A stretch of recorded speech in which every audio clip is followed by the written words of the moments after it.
Welcome to Everyday Martial Artist, a weekly podcast where you'll join me, Brian Doucette, as I interview a different martial artist each episode and hear their story. Some guests you may have heard of, and some you probably haven't. Be sure to subscribe where all your favorite podcasts are available. Also visit our website at everydaymartialartist.com. If you're listening for a specific interview, I sure hope you'll stay and check out the other episodes.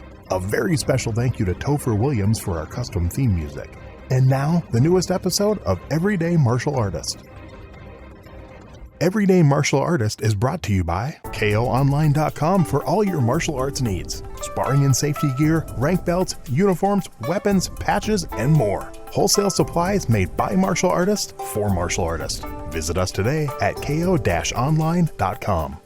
You know, one question I ask every guest on Everyday Martial Artist is about their favorite martial arts book. And there's never been one quite like Martial Theory by Steve Perlman, described as the art of war for the martial arts. Martial Theory helps any martial artist or instructor take their understanding and teaching to the next level. And at martialtheoryU.com, you'll find a global community with instructor groups, Q&A with Steve, live events, and demonstrations to help you apply martial theory directly to your training. It's not just a book, it's a movement. Find Martial Theory on Amazon, and when you join martialtheoryU.com, use discount code EverydayMA for 20% off. That's under $20 a month for life. That's martialtheoryU.com, code EverydayMA.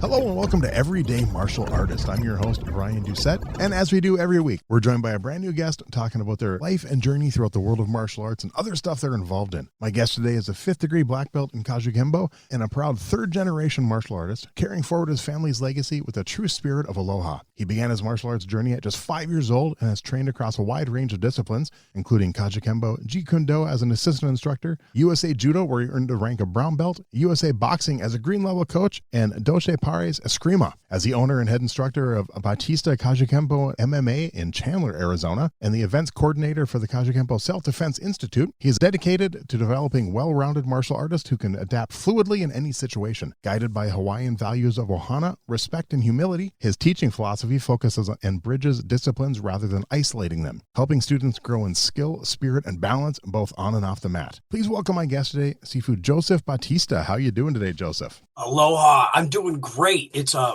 blessing and an honor to be with you today, Brian. Hey, I truly appreciate it. And it's kind of funny. We were chatting before and found out it was kind of an accidental thing that I contacted you. And I'm glad after reading your bio and chatting with you. I think this is going to be a fun interview, and I'm looking forward to learning more about your story. Absolutely. And maybe even a different context, not just an accident. Water flows through the stream, and whatever it comes in contact with is part of its journey. I like that.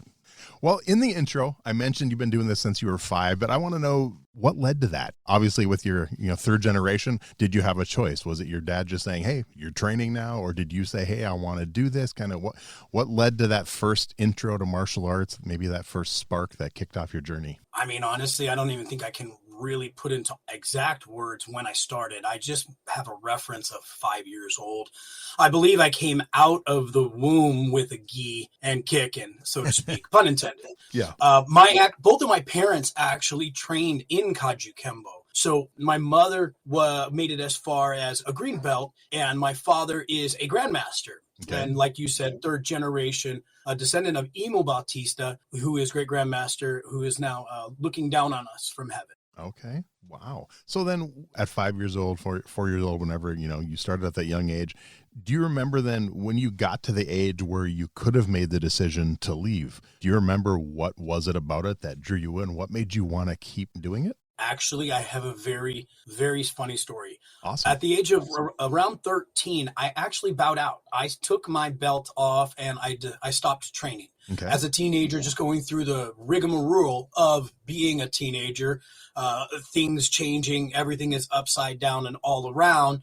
The joys of becoming a teenager into a man were conscripted. And there's a little bit of a dark tale between those years for myself as well. I'm okay with sharing. It's my story that has brought me back into this. Okay. But I did run into a little bit of some negative habits dealing with methamphetamines, unfortunately, around the age of 13, very young. Wow. I was able to get, I sobered up at the age of 18. It was just not helping me anymore. I came to come to Jesus, so to speak.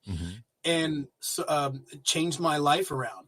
Decided to move away from where all about those influences that were keeping me into that place, and found my daughter's mother, got married for my first time, was married for about 10 years, and we parted ways. We still have, when we parted ways with a beautiful daughter who is a purple belt in Kajukenbo as well. Nice. And she has won many accolades in competition, in kickboxing, in kata, self-defense, very, very good at continuing the legacy of her own. And she was my influence to get my belt back on. I felt like, what kind of father am I going to be if I cannot have something that's connected to our family, my name, my legacy to be a part of? How can I put that on my daughter if I never did it? Right. And so I put my belt back on, went and grinded through at the Dragon's Den MMA in Union City, California, with my instructor, Professor Jeff Makaloloy. Mm-hmm. Right. He ran me through an intense 2-year ascension towards my black belt. Now, for those of you that did not know, I was a green belt when I took my belt off. Okay. So I had a lot of and training for that 8 years, 5 to 13. You learn a lot. I learned a lot of things from some of the greatest martial artists that are no longer with us, and I wish I could be with them to this day. One of them was a big influence of mine. His name was Art Gitlin.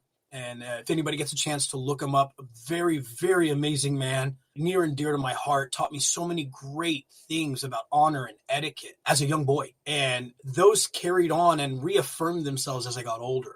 Okay. What age was that? You said you stopped at, was it 13? And how many years later was it before you put that belt back on? 10 years. 10 maybe years. 11. Wow. Yeah. So big gap. Yeah. I got my black belt at around the age of 27. Okay. And been teaching since with Professor Jeff until I moved to Arizona in 2018. And then I didn't actually start teaching when I moved out to Arizona right away. I still did my own fair share of training, right? Once a martial artist, always a martial artist. Mm-hmm. And I basically, or as you say, an everyday martial artist. Yep. So at that age, from 5 to 13, did you ever get involved in competition yourself? Absolutely.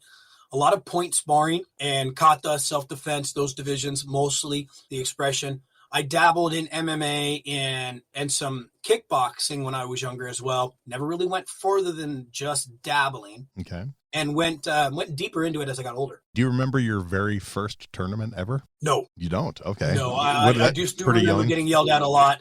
Back fist, jump higher.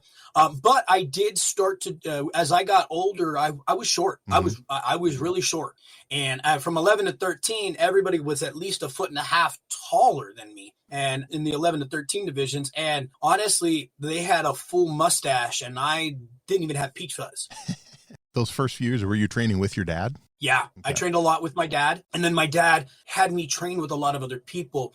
As a martial artist parent, it is challenging to train your own student that is your child. Yeah. There's a hard line for them to delineate between parent and instructor, right? Right. The instructor is going to push you. They're going to encourage you. They're going to develop these tenets that were supposed to help you with life. Same thing with parenting, but parenting will have a lot more sternness. Mm-hmm. I'm 43 years old, so I kind of come from a different era than what we see martial arts now, and even some parenting. Yeah. It was not unheard of to get a whooping. That is true. But nowadays, it's kind of there's a line that you got to be very aware of with disciplining your children nowadays. Yeah, I know. I've heard the story many times from my instructor from when he was in it back in the late 70s, early 80s, how, if a kid wasn't standing still in class, the instructor just come up and smack him upside the head. Yeah, hey, we did a lot of that too at my grandfather's school. Our horse dances were very good because if you broke it, you got hit with a stick. Heard those stories too. Wow. Oh, yeah. Definitely a different time. Yeah, but we can't say something against pain. Pain will always be the fastest teacher you will ever have. Oh, yeah. It's if a stove is hot and you put your hand on it, that pain is going to tell you don't touch that no more. Yeah, that is extremely true. Unfortunately, I've run into that one myself too. With the stove. Right? With having kids and doing multiple things and trying to cook and suddenly burning yourself on a stove. So yeah, I've been there, done that. So, in the intro also, mentioned you dabbled in, got involved in other styles, judo and boxing and things like that, eskrima. When you you said you moved to Arizona and didn't start teaching it. What was the first style you jumped into for yourself there? Oh, when I moved to Arizona? Yeah. I didn't go into any style. Oh, you I didn't? just kept maintaining Kajukenbo, katas, my FMA, Filipino martial arts. As you noted earlier, I'm a practitioner of Doce Pares, and that came from my instructor, Professor Jeff, and working with Grandmaster Richard Bustillo. Nice. I was very blessed with Professor Jeff when he would send me down for a week to work with Grandmaster Richard Bustillo at least every year. And I got so many great people to work with as well down there. I got to work with Gokor Chivichian, who introduced me to Judo and Sambo. Yep. I got to work with Dan Inosanto multiple times. And I will say this, his slow is our fast. That man is amazing. Wow. I actually met Gokar. I got to do a seminar with him back in 1995 when I was in California. He is astounding. And the way he moves is so fluid. The guy's knowledge is so robust, but then also he articulates it simplistically for anybody to understand. Yeah. And I've never got to meet him. I've met Gokar, but I've never got to meet Dan Inosanto, but I did get to interview Ron and Diana both separately. Nice. It was cool to hear their stories and stuff. Yeah, Dan, I had the chance to meet him when I lived in California. Me and my buddies stopped into his school, and he just happened to not be there that day. And I don't know why we never went back.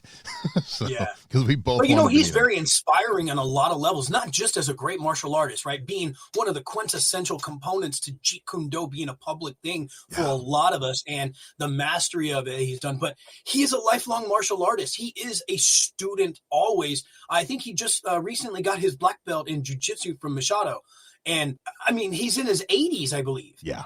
This man is astounding. Yeah, he's a legend. I want to be like him when I grow up. I've said that many times too. So then with the judo and the boxing, and was that before you moved to Arizona you got involved in that, or was that just later? Yeah, I was dabbling in judo after I met Gokor Chivichian, and I just became more engrossed with it because I was playing with jiu-jitsu from my younger brother, who is my older brother. He's very, very articulate, very astute. He's also a very high-minded. I revere him so much. His name is Jonathan Makaloloy. He's a professional MMA fighter, and he's an author. He's just a really great instructor as well. And if you're in San Diego, you're a great person to go reach out to. But he introduced me to Barrett Yoshida, who kind of gave me my first intro to jiu-jitsu, BJJ. Mm-hmm. And then Sigong Jonathan Makaloloy kind of expanded that a little further for me underneath him. And, I like the grappling thing. It is to a degree something I can get behind, but it didn't feel me. It didn't feel like me. Okay. And so, when I started doing judo, that made sense. It made sense. It felt natural. It gave me that little spark, as you said earlier, in martial arts. I mean, I grew up in Kajukenbo, which is a hybrid martial art. No, there's not really a solidarity behind it. Right. The whole entire thing is a hybrid by its own right, solidarity. And we even have factions underneath Kajukenbo. For instance, Al Dacascos, great grandmaster Al Dacascos, in his style of one hop kundo, it applies a lot of the same principles that we do in my variation of Kajukenbo, but his has a high degree of fluidity.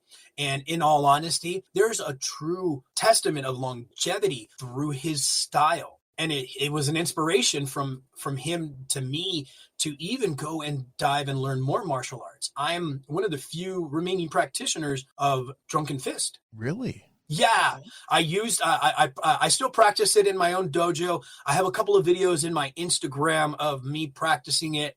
It's a very difficult craft to continue practicing because that line of why the falls and the suicide movements behind it, your fear will always present itself about falling, about committing. You have to commit without regard to safety to a degree, right? Yeah. Because your body is supposed to relax and tense at these minutia of moments of that tension.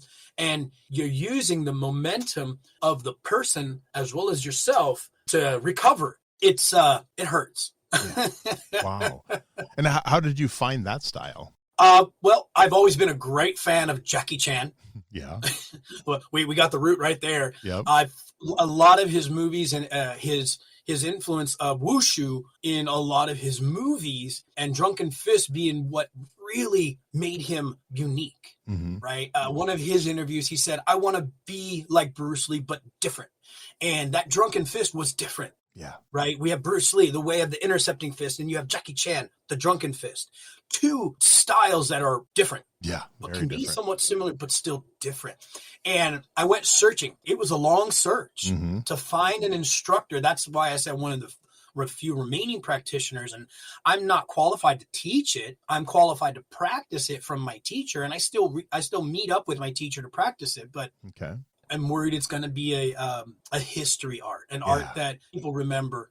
It has a lot of there's a lot of opportunities for injury within it. When you said that, the history art, I had another guest. He had studied in Indonesia and Thailand, and it basically spent like a year there going to all these small villages and learning these family styles that were only practiced. And he said some of them don't exist anymore. Those families are gone. He said this was 20, 30 years ago. He said, I might be the last person who actually saw this art, and I didn't learn enough to share with anybody. FMA was like that for a long time. Really? Right. You have the many different styles of FMA, and they were handed down from family member to family member to family member. And when the last remaining family member of that line passed away, so did that style. Wow. That's scary to think about. But it's with anything, right? It's with anything. Yeah. If it's forced, it will be forgotten. Yeah. If it's practiced, it will have prosperity. Right. So with the Drunken Fist, do you have to travel then to train with your instructor? I got very fortunate. My instructor is close to me. Okay. Yeah, my instructor is a close distance, so I'm able to travel, but it's not too far. It's something I can go and do and spend a few hours and be back home in time for lunch. See, that's me. Like when I was younger and wanted to learn American Kempo, that's the whole reason I moved to California. I couldn't find an American Kempo school anywhere within probably like 1,000 miles of me or something like that. I mean, there probably were, but obviously back then, 1995, didn't have the internet. I mean, it was there, but nowhere near what it is now. So yeah, that was all word of mouth. Yeah, or a flyer if you were in the vicinity. So I'm just like, might as you well had go to to know California. someone who knew someone. Yeah. I'm like, Ed Barker was in California. I mean, he was no longer with us, but I'm like, oh yeah, Kajukenbo and American Kempo up and down the West Coast. Yeah, exactly. I mean, you can throw a rock and hit 5 schools. Yeah.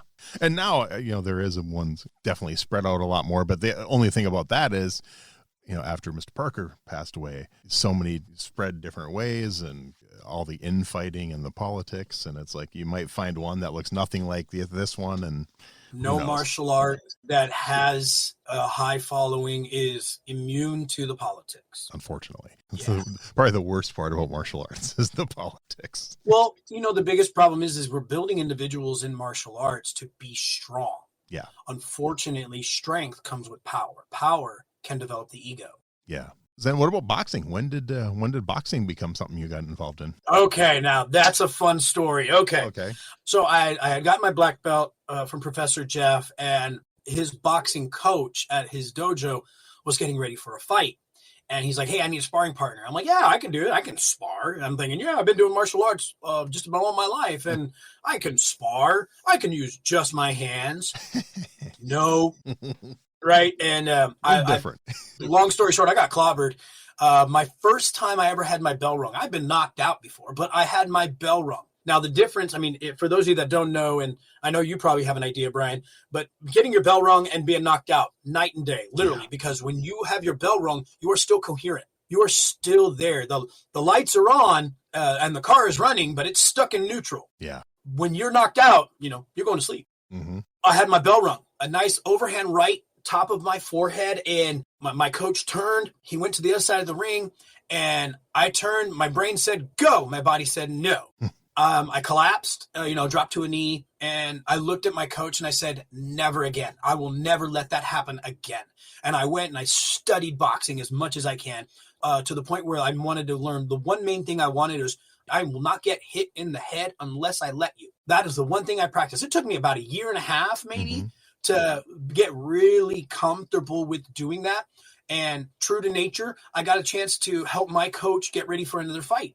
It was around the holidays and nobody showed up to class. He was there prepping, warming up, getting some light drills in. And he's like, hey, you want to spar? I said, absolutely.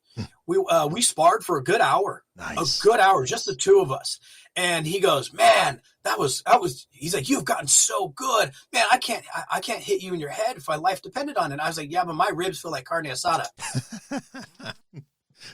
Nice. Go to the body. Go to the body. Yeah, go to the body. He went into that. Yeah, but Wow. you know, when you have a determination like that, it will be the spark. I mean, I think my favorite line is from Creed, when Rocky Balboa looks at Apollo Creed Jr. and he says, you see that guy right there? You see that guy right there? And he's having him looking right in the mirror, and he says, you need to be faster than him all the time. And now I think I'm paraphrasing. I don't think that's verbatim. Yeah. But that ideology there is what we wanted. You have to be better than yourself every time. Otherwise, you're basically nailing your foot to the ground and running really fast. You end up nowhere because you're staying in one place. So did your coach win his match then? Yeah. Nice. Oh, no, I think it was dismissed because his fighter backed out. Oh, okay. Bummer. Yeah, it is a bummer. He's a great boxer. His name is Dave Bermudez, one of my favorite coach. He inspired me for boxing. Okay. And that's where I kind of took it to my next level of diving deeper into boxing. And we implement all of that in our dojo. We implement judo individually, right, for an expanded development. We implement boxing and kickboxing and Muay Thai in our program called Striking Arts. And that's to expand the fighting part. It's a technical class. It's not a sparring class. Okay. We do have sparring classes, but that's the technical class. And then obviously our flagship, Kajukenbo. Right. Now, have you yourself ever stepped into the boxing ring? Professionally? No. Yeah. Amateurly? Nope. No. Okay. Sparring? Yes. Yes. Never had the interest, or? The interest has always been there, but I've made a lot of excuses growing, and the window is kind of gone for me to be able to do that. Like I said, I'm 43. In order to do one fight, I don't think I have enough commitment with all of my responsibilities right now to be able to do all the medical necessary, all of the psych analysis. Because I believe after 40, you have to go through a long amount of psych analysis in order to make sure that, you can get through this. Yeah. Right? I know it's different for every state. I know those rules. Different for every state, but the Boxing Commission does require a lot of tenderness for older individuals, just due to the fact that trauma at an older age, it can be devastating. Yeah. Yeah. I know I had a buddy years ago that made his pro MMA debut at the age of 40. He ended up having 2 fights, and just to basically just kind of prove to himself he could do it. So yeah, it's in the dreams. Don't know if I'm going to be making it reality. I've played with it. I still do compete in the tournaments. Oh, nice. Okay. Kata, self-defense, not really the fighting side anymore. Everything from the hair down hurts. I get that. I had a guest about 4 years ago, Rick Avery, if you know the name. Pretty big in American Kempo, professional Hollywood stuntman, but he also does professional boxing, and he does seniors boxing. And I know when I had interviewed him, he had like another fight coming up. I want to say he was like 60, but he had a pro senior boxing match coming up in Vegas like that year. So crazy. I don't know. Never saw. I've trained in boxing too, but I've never wanted to step into that ring. So. I mean, those guys, but so on a different note, my instructor, Professor Jeff, his son, Sigung Jacob Makaloloi, who is a 6th degree in Kajukenbo, but is a professional boxer, 10-0. Wow. He is the West Coast of the West Side Dragon. So if you guys get a chance, JMac or JNM Fights, Jonathan Makaloloi or John Makaloloi, he's one of the best up and coming boxers you're going to ever see. You're going to love him. You're going to want to root for him, and he's in there just to have fun.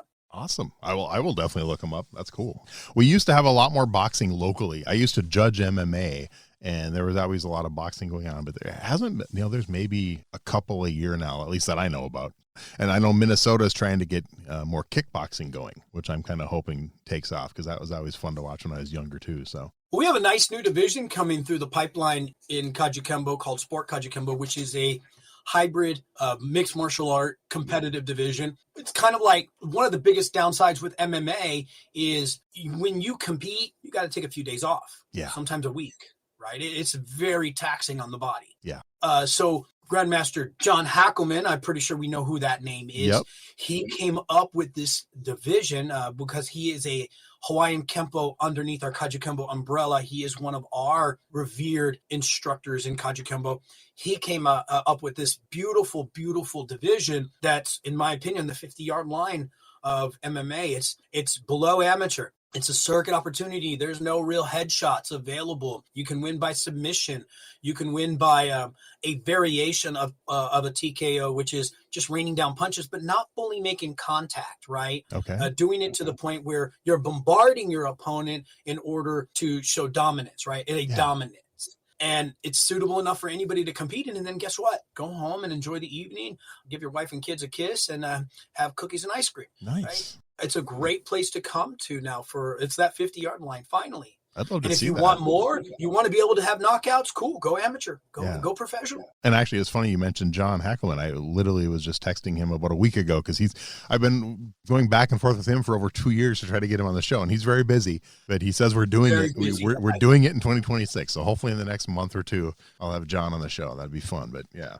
You're in for a good conversation. That is cool. So now what about teaching? How did that become something that you were passionate about, that you wanted to do? And do you remember your first experience ever teaching, whether it was just assisting a class or maybe your dad's like, I got a meeting, you're taking over, and walked out? I mean, who knows? Yeah. How did that start for you? Shoot, I can't even say how it started. Okay. It's all bled into so many years of being on the mat. Okay. It started off probably with, hey, show this person this. Hey, show this person that. Show this person this. And then eventually it was, hey, take over this. But I would say the real root of the consistency really came when I was at the Dragon's Den in Union City, California. And one of my very first students, who is now a black belt, she is Professor Jeff's youngest daughter, Sibak Trinity Makaloloi. And oh my gosh, she was my very first tiny dragon at the age of 4. Wow. And she just got her black belt about a year ago, maybe almost 2 now. Okay. And man, it was that was my first one. And understanding that program, Professor Jeff built it with my assistants, and it was a really good program to teach them etiquettes, honor, integrity, taking direction in a group setting, basic things that we want to help them when they go to regular school. Yeah. So think back then over the last maybe 15, 20 years to when you can remember teaching and having students to now you're running your own school. What do you think has changed the most about your teaching style over those past years? Everything. That's good. I mean, the years allow you to do a few things, mess up, and then get it right or get it better. Yeah. So I would say I'm more confident with what I would like to give back. And that really would want to fall into what's my mission. And that was a hard one because when I started teaching, I didn't have a mission. When I opened the dojo, I was like, I think I need a mission. So I have 2 missions. My first one is going to be the mission that I won't be able to probably see completed in my life, but my life will complete my mission. Okay. And that's to make Kajukenbo a household name. Nice. I would like somebody to say, what do you do? I do Kajukenbo. And they're like, oh, I heard about that. They don't have to know it completely. I want it to be as familiar as BJJ, as Taekwondo, as Kempo, as Judo. I want it to be a familiar name. And that's the big one. Okay. So then my mission for the dojo became what helps that. And that's to build the well-rounded martial artist, both on and off the mat. Okay. And what is a well-rounded martial artist? Is it somebody who can beat up anybody? No. The well-rounded martial artist is aware. The well-rounded martial artist is honorable. Bringing back some old integrity where a handshake was stronger than a paper contract. And those values were the ones that I believe are old, but they mean something more than just being old. Yeah. They connect you. They give you longevity. The greatest gift you can ever do is to share what you know, and that is how you live forever. I like that. You mentioned, wanting to make it a household name. You talked about doing that kind of through your school, but on a larger scale, what are some things that you think could really help that? I mean, if you look at, I think Kempo, one of the main reasons that's pretty much a household name was because of the movie Perfect Weapon. Taekwondo probably has a lot to do with the Olympics, things like that, where it's on a bigger scale where so many people see? I mean, is it going to take a Kajukenbo to be in a movie and be an action star and them talk about that style on the screen? Or what do you think is the things that could really help that? No, I don't think it's going to be something in the movies because it's already there. Okay. It's already there. We have many practitioners in Kajukenbo who are public eye. It has to be something bigger than public eye. Okay. It has to be a family generational thing, but not an immediate family generation. So in our dojo and across most Kajukenbo schools, we value one word, ohana. And ohana, obvious for those of you that don't know the language, you probably do if you watch Lilo and Stitch. Ohana means family. And it's the people that you bring and build a family together with, not just those you share immediate blood with.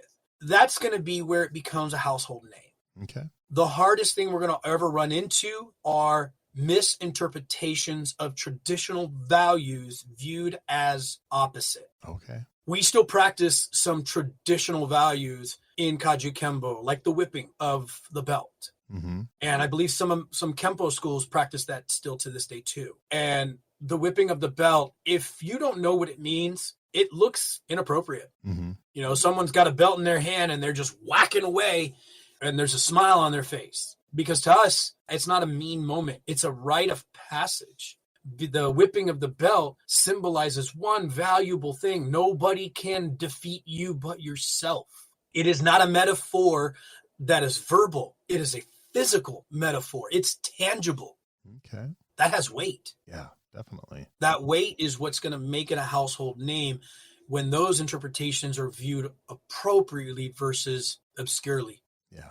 And I know because I even know diehard martial arts fans who have never heard of it. So I'm hoping my podcast will help change some of that. You know, people that listen to the podcast. Me too. That'd be amazing. Because I know I've looked, and I haven't looked recently. I don't think we have a school in Minnesota that I know of. Maybe there is, but I haven't found one yet. We can look. Yeah. It'd be cool. If you're listening to this and you're in Minnesota, send me an email, Bautista Kajukenbo @gmail.com. Love to get to know you. Definitely. Yeah. And same with I'm right across the river from North Dakota, and I don't believe there's one there either. There's a lot fewer martial arts schools in North Dakota, but also like surprisingly, so I'm, Fargo, Moorhead, Minnesota, North Dakota, and we have roughly 30 to 35 martial arts schools within about a 20-mile radius. But I would probably bet half of those are either Taekwondo or Jiu-Jitsu. We have a few other, there's like an Okinawan school and stuff. And there used to be a Kung Fu school. I don't know if he's still in operation, but pretty much the big names that people have heard of. I think there's a fencing school, which is kind of cool. But yeah, if anybody, take that fencing class. Yeah. I've been trying to get that instructor on my show. He hasn't got back to me yet. I've had one fencer so far, but a funny little story about that too is Doce Pares. Doce Pares translates as the 12 pairs. Okay. Right? Now, the 12 pairs were the 12 FMA practitioners who the French prince hired to teach his French army to work with dual blades. Okay. And you would see them before with their fencing style, and they had a longsword. And after the Doce Pares, you would start to see them with a spada daga, a longsword and a short sword, or a longsword and a rapier. Mm-hmm. And that's where that influence came in. Nice. So fencing and FMA, there's a good collaboration and a good development for a person there too. That's cool. Well, we talked about, schools and stuff. So what led to that? What led to you wanting to open your own school? Take us through that journey a little. I'm not going to lie to you. I didn't want one. Okay. That's surprisingly a very common answer. Yeah, I didn't want one. I started teaching at my church. Okay. And then COVID came upon us and the lockdown, and I was no longer allowed to teach in the building. Okay. And we tried so many different ways. Just didn't work. And I ended up teaching in the park. I went old school, kind of what we call that old school is when you teach at the park. Now I'm living in Arizona. Teaching in the park in Arizona is very limited. We have about 3 months where you can cook cookies in your car during the day. Yeah. So we have a good period of that. And then in the winters, up until we reach January, we get pretty cold. So teaching in the park is very limited, very short seasons. Mm-hmm. And I had students in the park and they were like, we want to do more. I was like, okay. And I was scratching my head. I was like, okay. So we went from the park to the garage. And that again is seasonal too, because as it got hot, we had to stop training. Mm-hmm. Fear of heat stroke, those kind of things. scratching my head again. So went from the garage to subletting. Each time I kept moving because I kept outgrowing what I was doing. Okay. And then I sublet out of a CrossFit studio, and we outgrew that. And the CrossFit studio was downsizing, and they're like, hey, we can't take you with us. And now I'm scratching my head again and go, what do I do? So my hand was kind of forced to open up a dojo. Okay. Never regretted a moment since. Nice. What type of Had a space few is days it? where I questioned it. How many square feet do you have? We're not really large. We have our building is 1,400 square feet. Our That's mat not bad. space is probably about 1,000. We're decent size. We're pushing about 100 students. Wow. And my biggest goal in that is I want to make sure I know every student's first name, last name, their parents. Mm-hmm. And I want us to be as intimate as possible in that component, because that's where my mission will get fulfilled. And you know what? It's really good just knowing people. Yeah, definitely. What's the youngest you'll take on?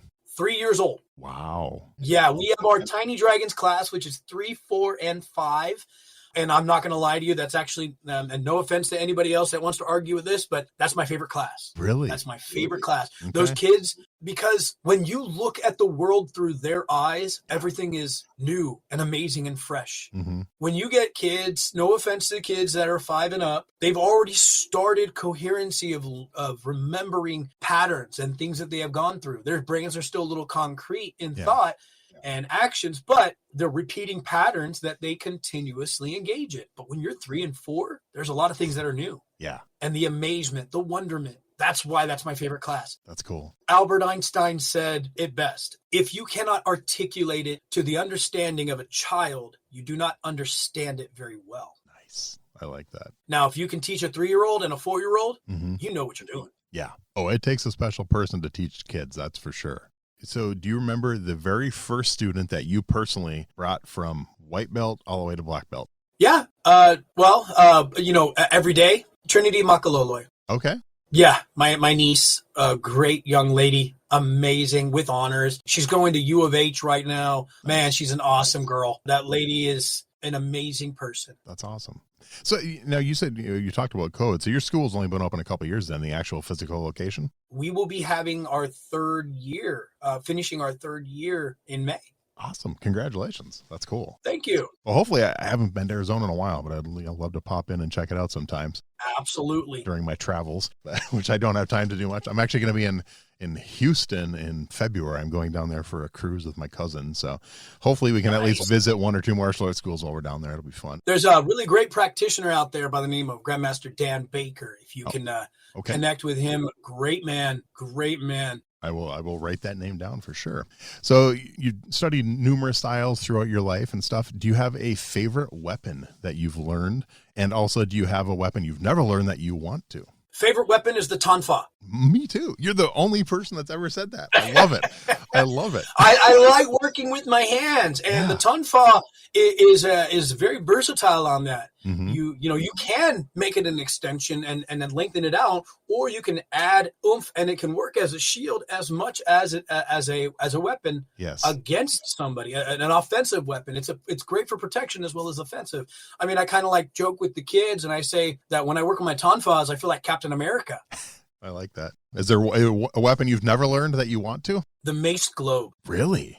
Okay. Yeah. I'm actually a fitness professional in tandem, and I teach a lot of people how to work with the steel mace, the Persian Gada. But I'd like to learn what the mace globe would be like. I know there's a variation of it very similar to like the staff, but I'd like to dive a little deeper into that one. That's the one that's probably I'll be playing with much later in my life. Okay. There's a lot of longevity and benefits behind it too.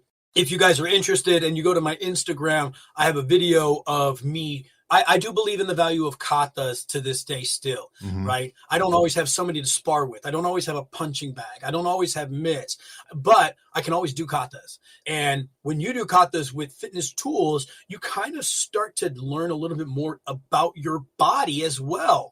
Deficiencies, your dominance, your where you have high dexterity, where you are minimal in dexterity. What type of balance do you need to be working a little bit more on? And then you can challenge it.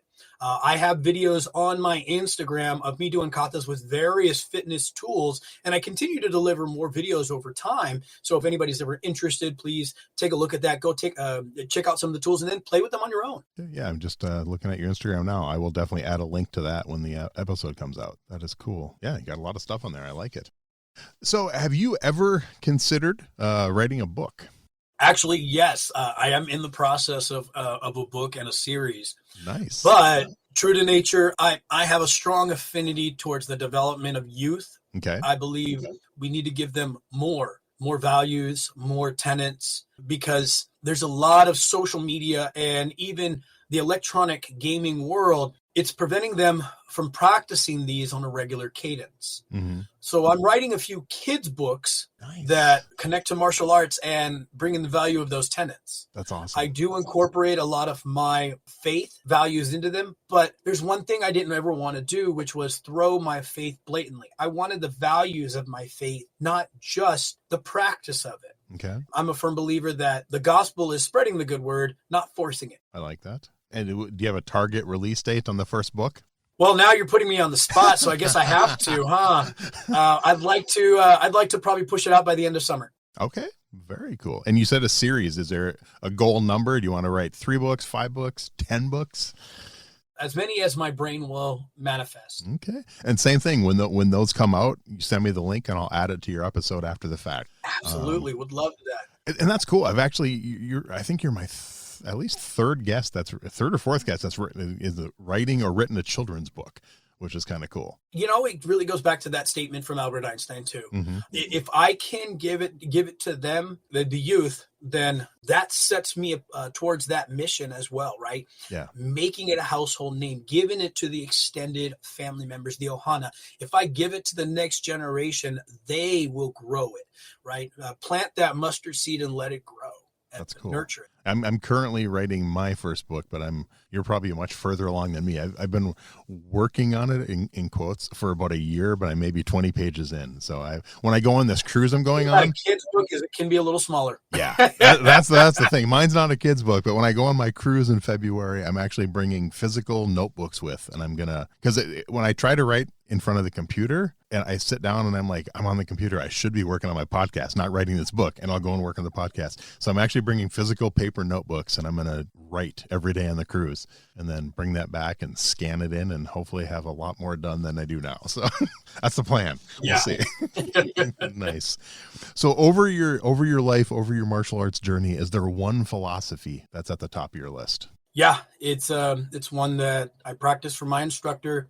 My instructor is very close and near and dear to me, as we would all hope to be for our students as well, right? Mm-hmm. And it's a story that he shared about how I believe it was a Shotokan class that he went to.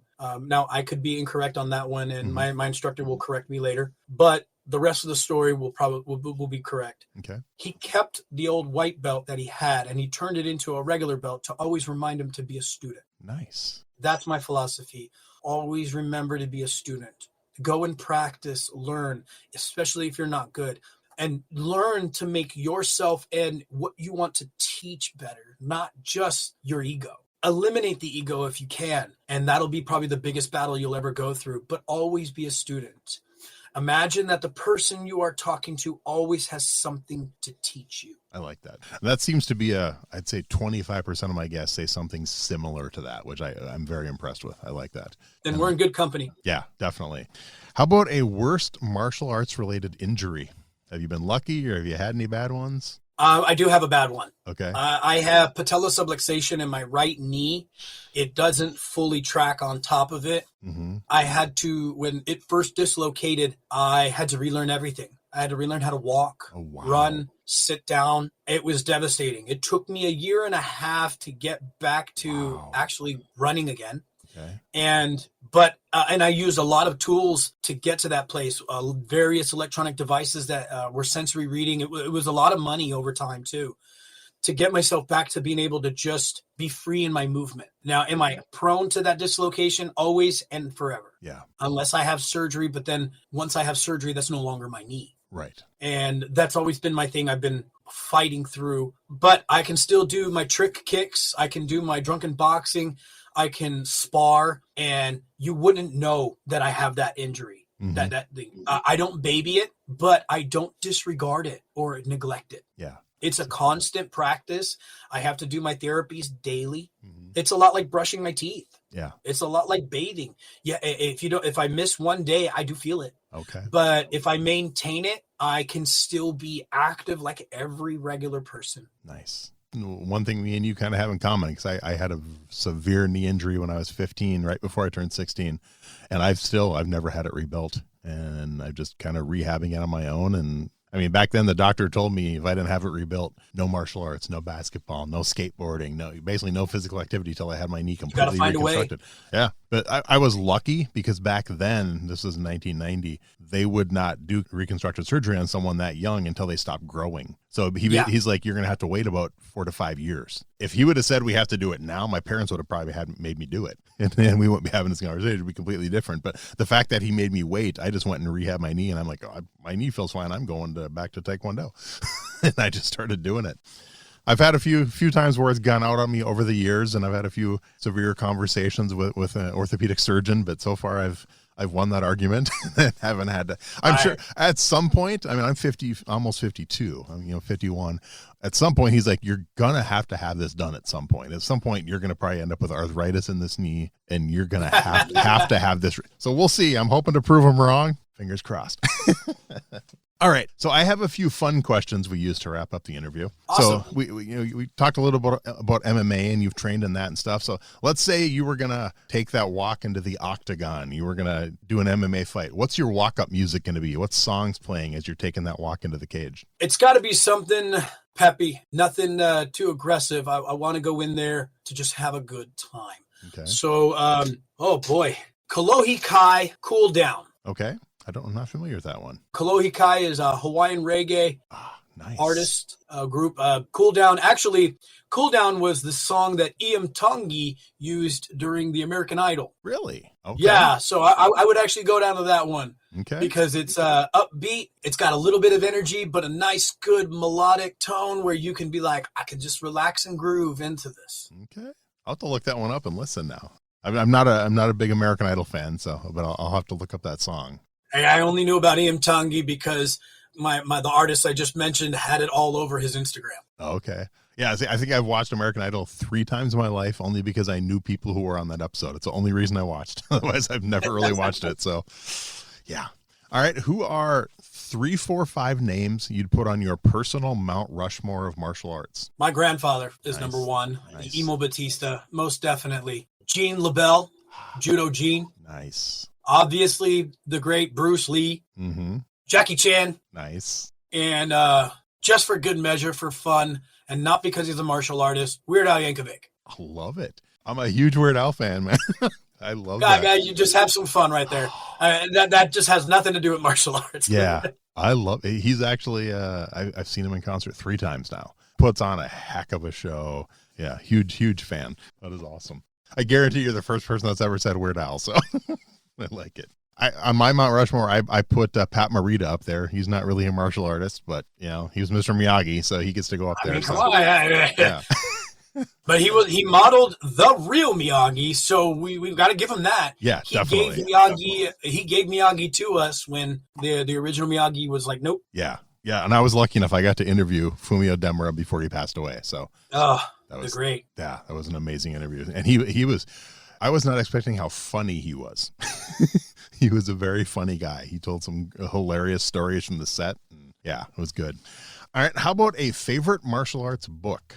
Ooh, okay. I'm actually reading it right now, and it's kind of mind-blowing for me. It's The Way of the Christian Samurai.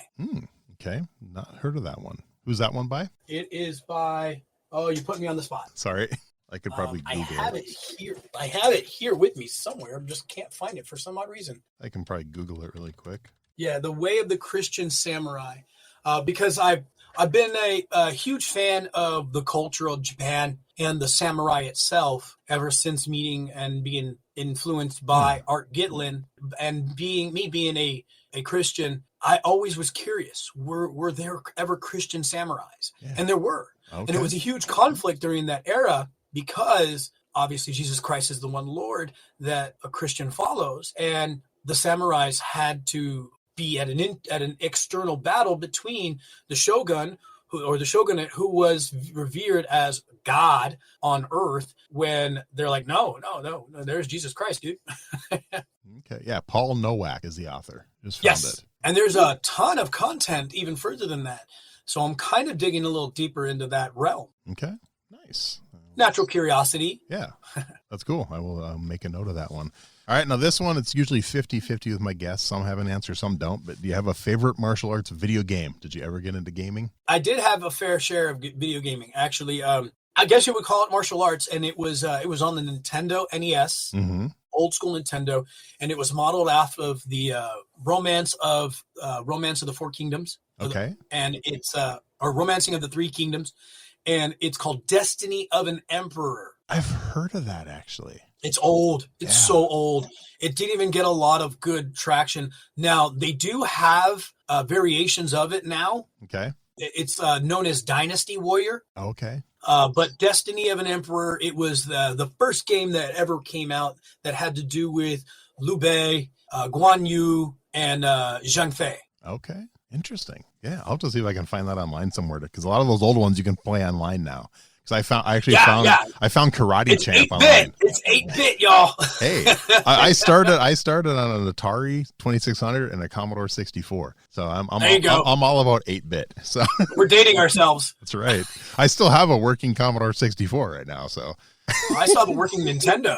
Nice. I've never owned a Nintendo. No, more into computers than video games back then. I played video games on the computers, but Commodore computer, Amiga computer. And I think our first game system, I had an Atari, but as an adult, my first game system we owned was the Sony PlayStation. And it was actually my martial arts instructor, I think, is the one who got me to get one, because they have these game nights with a bunch of the black belts and stuff. So I wanted to go.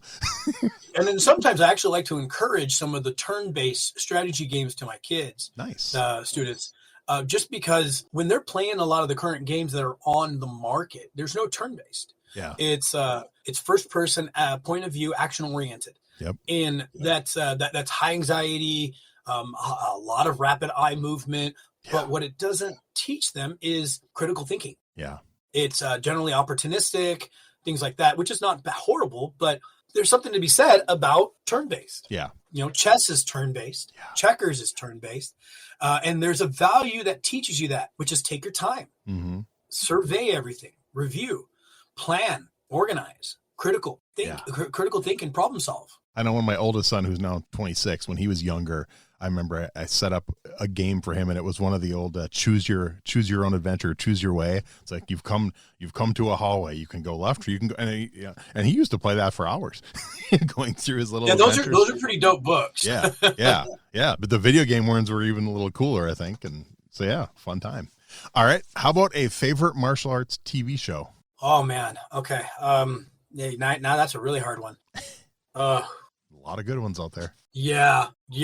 Oof. You can go old school, you can go newer. We have people go as far back as like Green Hornet and Kung Fu in the 80s, things like Sidekicks and Street Justice, Walker Texas Ranger, Highlander, Into the Badlands. You know what? I'm just gonna throw it out there. First original season, Mighty Morphin Power Rangers. Nice. And there's a story behind that. Yeah. The reason why, too, is because I got blessed with competing against Tony Bowles. Tony Bowles, and I lost. Okay. By 1/10 of a point. I was doing his kata didn't look like anything much yet. It was like boom, boom, boom. And then when he did that vertical kick, I said, I'm out. He won. I can't even refute that. I was like, cheers, here, man. That was amazing. That's awesome. And he is the blue Power Ranger in the suit. Yep. 6 inches in front of me right now, I have a miniature Green Ranger and Red Ranger sitting on my computer. So yeah, man. And that's another one too. Yeah. Green Ranger. Yep. That was a great show. I got one for you. Okay. Green Ranger or White Ranger? When I was younger, I think I preferred White Ranger, but I think as I got older, I think I kind of went back more towards Green Ranger. But yeah. You want a knife that's a flute? Exactly. I just love Tommy, man. He was my favorite. I mean, and the thing is, when that was on, I was like 19. I wasn't a kid watching this. I was a teenager in college watching Power Rangers. So it was a good show. That and like WMAC Masters, I was like 20 when that came out. Used to watch. Oh my gosh. Yeah. Yep. And I've been lucky. I've interviewed a lot of the WMAC Masters guys, a handful of the guys from Power Rangers, from Ninja Turtles. So yeah, it's cool. It's really cool. All right. How about a favorite martial arts movie? Fearless Hyena, original movie from Jackie Chan. If you watch Kung Fu Panda, the chopstick scene is actually because of there's a chopstick fight scene in Fearless Hyena. Oh, okay. See, I don't think I've ever. And since Jackie Chan was in Kung Fu Panda, there was that homage right there. Nice. Yeah, I don't think I've ever actually watched Kung Fu Panda, but I've definitely seen Fearless Hyena. That's an awesome one. So yeah. All right. I would say that's my favorite movie of all time. I can watch that over and over. Nice. See, and I have about probably 5 or 6 like that I can just watch over and over and never get sick of. And I literally watch them at least once a year. It's Karate Kid. That one, Shogun's Assassin. Oh yeah. Yeah. For me, it's Karate Kid, Best of the Best, Perfect Weapon, Only the Strong, things like that. American Ninja, right. The ones I grew up with, I'll watch them. Or anything with Cynthia Rothrock. She is amazing. I got to interview her, and she was just the nicest, sweetest person in the world. So cool. And the new movie, have you seen Black Creek yet? Her new one? Not yet. It's on my list. Yeah, it's on. I think it's free on Tubi right now.